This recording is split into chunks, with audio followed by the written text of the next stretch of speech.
Hi, I'm Victoria. Welcome to my channel called Come Back with Wine, where I review affordable wines in a light-hearted way. My children, husband and I are just back from a trip to south of France.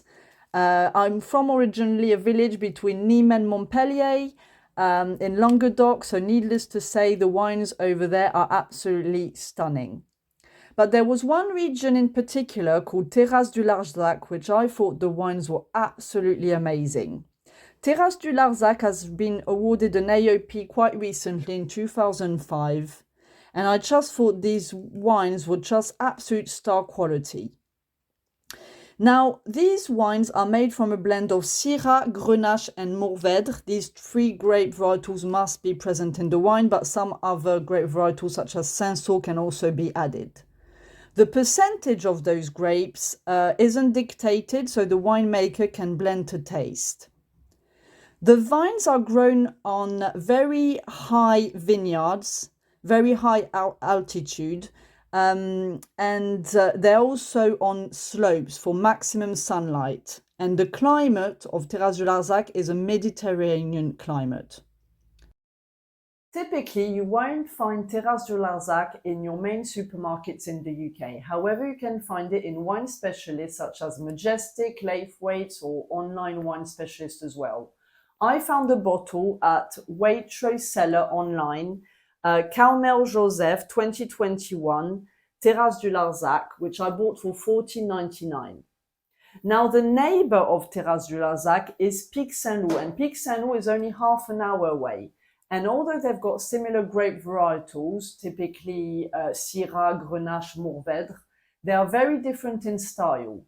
Your Pic Saint-Loup wines will be fresher, whereas your Terrasses du Larzac wine will be more, you'll get more like ripe fruit, there's more of an earthiness about them, and there's also notes of La Garrigue.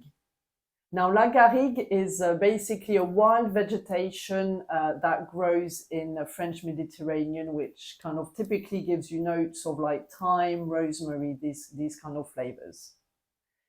The difference between those wines is Pic Saint-Loup Pic Saint-Loup vines are grown on a mountain. And the soil is more kind of rocky, kind of limestone, and the climate is also different. It's more continental climate, so cooler nights, cooler winters, versus Terrasses du Larzac. The vines are grown on terrace slopes for maximum sunlight, and the soil is kind of more, sandy clay and stones as well, and the climate is more Mediterranean. Now let's try this wine. Now, I've got high expectations because I've tried an absolutely stunning wine while I was in France, which was a Terrasses du Larzac Caprice 2019. And I thought it was the best one we tried, was it, when we went to France? It was absolutely amazing. So I really hope this kind of gives me the same kind of notes. I'm definitely getting an earthiness about the wine. And I'm getting kind of ripe plum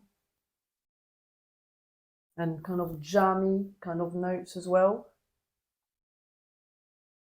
Let's give it a go.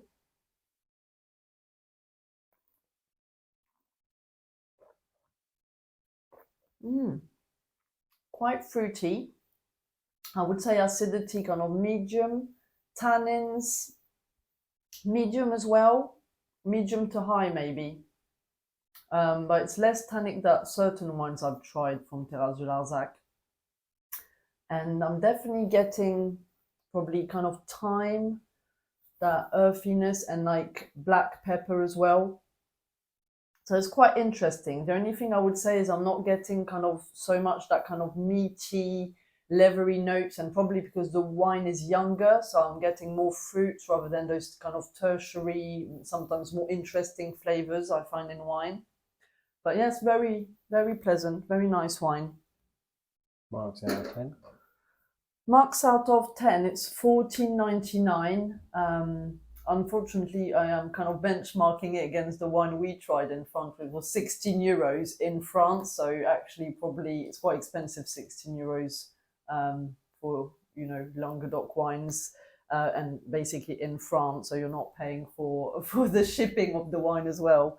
I think I'm going to give it a 7 out of 10. I thought it was a good wine, and I would be happy to drink it again, but it didn't kind of blow me away. But I do think I still want to pursue my love for Terrasses and try other ones that we can find in the UK, because I really think they're really worth it. And as I mentioned before, I think it's a really up and coming region, and we're going to see more and more of these wines on shelf. So definitely worth the try. So thank you very much for watching my channel today.